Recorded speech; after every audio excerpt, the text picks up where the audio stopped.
మహాదేవ శ్రీమాత్రే నమః. మకర రాశి ప్రేక్షకులకు అందరికీ కూడా నిజ జ్యేష్ఠ మాస శుభ ఆశీస్సులు. మరి గడిచిన 2025 మార్చ్ ఏప్రిల్ మే నుండి కూడా ఎంతో ఇబ్బంది కలిగించే సందర్భాలలోనే ఉన్నారు.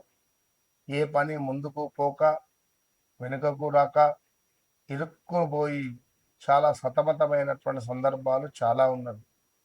ఏది ఏమైనప్పటికీ కూడా ఈ మకర రాశి వారు తప్పకుండా మీరు మీ వ్యక్తిగత జాతకంలో నడిచే దశ అంతర్దశలను చెక్ చేసుకోవాలి. మరి శనివారం నువ్వుల నూనె దీపము వెలిగించి శని స్తోత్రాలను చదవడం ద్వారా మీకు అత్యంత శుభాలను వచ్చే పరిస్థితి మాత్రం ఉంటుంది. అప్పులకు సంబంధించి కానీ అప్పుల ఊబిలో ఉండేటువంటి వారికి, అనారోగ్య సమస్యలకు సంబంధించి, కొంత వ్యక్తిగతంగా ఉండే సమస్యలకు సంబంధించి, వ్యాపార అభివృద్ధికి సంబంధించి మీ రాశి ఏదైనా కూడా తప్పకుండా ఈ పరిహారం చేసిన తర్వాత, అంటే మకర రాశి వారు ఈ పరిహారం చేసిన తర్వాత మీ జీవితంలో వచ్చినటువంటి మార్పును తప్పకుండా కామెంట్ చేయండి, కామెంట్ చెప్పండి. నలుగురికి ఉపయోగపడుతుంది. అంటే భక్తి కంటే తప్పకుండా, ఎందుకంటే భక్తి అనేది ఉంటే మార్గం అనేటువంటిది ఉంటుంది. గమనించుకోండి. ఆలస్యంగా వచ్చిన విజయం మీకు శాశ్వతంగా మీకు ఒక గౌరవాన్ని ఇస్తుంది అని చెబుతూ, అదేవిధంగా మీకుండే యాటిట్యూడ్, మీకుండే డిసిప్లిన్, మీకుండే క్రమశిక్షణ వల్ల మీరు మంచి స్థాయిలో ఉంటారు రేపటి కాలంలో. అది ఎలాంటి డౌట్ లేదు. గత 2017-18లో అనారోగ్య సమస్యలు ఏర్పడ్డాయి. మరలా 2023-24లో కూడా అనారోగ్య సమస్యలు ఏర్పడ్డాయి.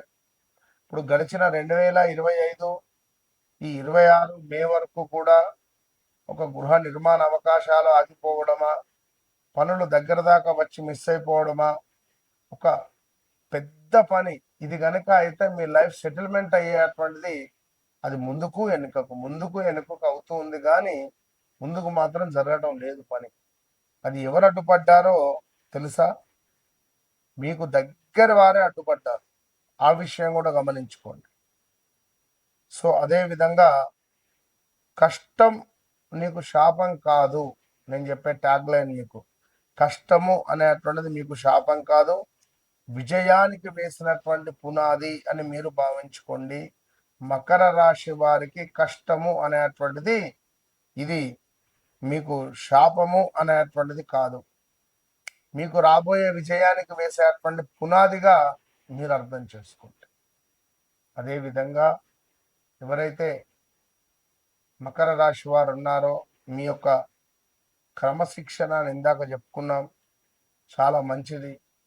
సో ఒక మాట అన్నా కూడా సహించలేరు. అలాంటిది మీకు అయిన వారి నుండి మాటలు, చాలా దగ్గర వారి నుండి కొంత ఇబ్బంది కలిగించే సందర్భాలు కావచ్చును. అదేవిధంగా మంచి చేయబోతే చెడు ఏర్పడినటువంటి దాఖలాలు చాలా ఉన్నాయి. సో ఖచ్చితంగా కూడా ఎవరైతే మకర రాశి వారు ఉన్నారో ఈ మకర రాశి వారు మీకు అర్ధాష్టమ శనికి సంబంధించి కొంత స్టార్ట్ కాబోతూ ఉన్నది కమింగ్ సూన్లో. ఇక రేవతిలో ఉన్నాడు శనైశ్వరుడు. రేవతి నుండి అశ్వినిలోకి దూకుతాడు త్వరలో, అతి త్వరలో. ఆ దూకే ముందు ఆ సందర్భంలోనే ఇబ్బందులు ఏర్పడతాయి. ఇక ఈ సంవత్సరంలో ఈ యొక్క July, August, September, October, November, December వరకు మాత్రం మంచి యోగాలు మాత్రం ఉన్నవి. ఇది గమనించుకోండి. ఇక మకరం, మీకు శమీ వృక్షం అంటే జమ్మి చెట్టుకు సంబంధించిన ఆరాధన కానీ, జమ్మి చెట్టు దగ్గర దీపారాధన చేయడం కానీ, జమ్మి మొక్కను సేకరించి దానిని ఒక తాయెత్తులాగా మరిచి మీ దగ్గర పెట్టుకున్న, లేదా జమ్మి చెట్టుకు సంబంధించి ఒక చిన్న చెట్టు నువ్వు ఇంట్లో ఆ యొక్క మొక్కను పెంచుకున్నా కూడా మీకు మంచి ఫలితం మాత్రం ఉంటుంది. ఎందుకంటే శనేశ్వరుని యొక్క అనుగ్రహము, మంచి మంచి విజయాలు, అడ్డంకులు ఏవైతే ఉన్నాయో, ఈ పని అవటం లేదు, ఆ పని అవటం లేదని అవన్నీ తొలగిపోయేటువంటి పరిస్థితి ఉంటుంది. నెంబర్ 8, నెంబర్ 4 మీకెంతో అదృష్టాన్ని తెచ్చిపెడుతుంది అని చెప్పేటువంటి పరిస్థితి. శనివారము మీకు లక్కీ, శనివారం మీకు లక్కీ అనేటువంటి విషయాన్ని గమనించుకోండి. అదేవిధంగా ఈ యొక్క మకర రాశి వారికి ఇష్టదేవుడు శనైశ్వరుడు శివుడు. శనైశ్వరునికి అభిషేకం చేస్తూ ఉన్న ప్రతి శనివారం, అదేవిధంగా కొంతమేర శివునికి అభిషేకం చేస్తున్నా కూడా మంచి ఫలితాలు ఉంటాయి. అదృష్ట మొక్క మీకు జమ్మి చెట్టు అని ఇందాక చెప్పుకున్నాం, శమి వృక్షం. సో అప్పులు తీరేందుకు నువ్వుల నూనె దీపాన్ని అధికంగా వెలిగిస్తుండాలి. మీరు గుడిలో ఎన్ని దీపాలు వెలిగిస్తే నువ్వుల నూనెతో ఇంట్లో కానీ మీకు అంత తొందరగా అప్పులు తీరుతాయి. అదేవిధంగా దేవాలయంలో నువ్వుల నూనెను డొనేట్గా ఇచ్చిన అప్పుల బాధగా ఉండేటువంటి వారు ఎవరైతే ఈ మకర రాశి వారు ఉన్నారో, దేవాలయంలో నువ్వుల నూనెను ఎంత మీరు దానంగా ఇస్తే, దీపారాధనకు అగరబత్తులు కానీ నువ్వుల నూనె కానీ, దీనివల్ల మీ జీవితంలో అప్పుల పాలు నుండి దూరం అయ్యేటువంటి ఛాన్సెస్ ఏదో రకంగా మీకు లభిస్తుంది. ఇది అర్థం చేసుకునేటువంటి విషయం మీరు ఖచ్చితంగా కూడా.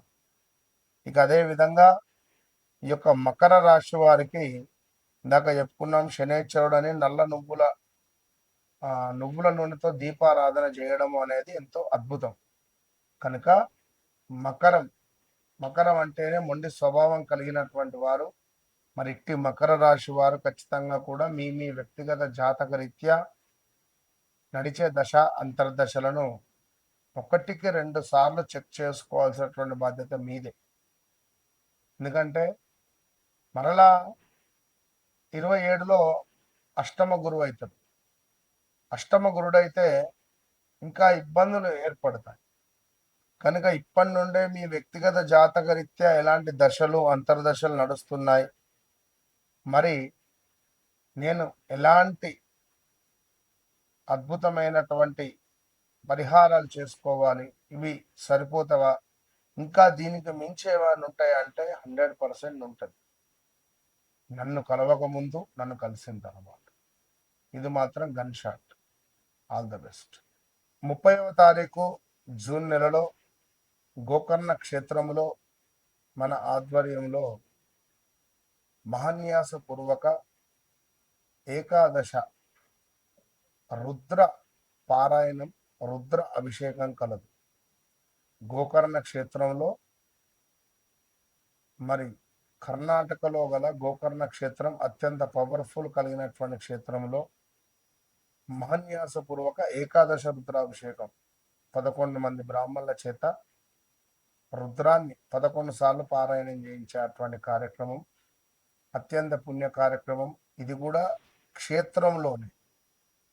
మరి ఏలినాటి శని, అర్ధాష్టమ శని, అష్టమ శని, ఏ పనులైనా ముందుకు వెళ్ళడం లేదు, కొంత ఇబ్బందులలో ఉన్నాము, నాకు నమ్మిన వారి నుండే మోసపూరితమైనటువంటి వాతావరణం ఉంది అని అనుకునేటువంటి వారు కానీ, ఉద్యోగంలో ఇబ్బందులు ఉన్నాయి అని అనుకునేటువంటి వారు కానీ, ఇంట్లో తరచూ గొడవలు అవుతున్నాయి, సో నాకు ఏదో ఒక పని ముందుకు వెళ్ళటం లేదు అని అనుకునేటువంటి వారికి కానీ ఇది ఎంతో శుభంగా ఉపయోగపడేటువంటి ఈ పూజ.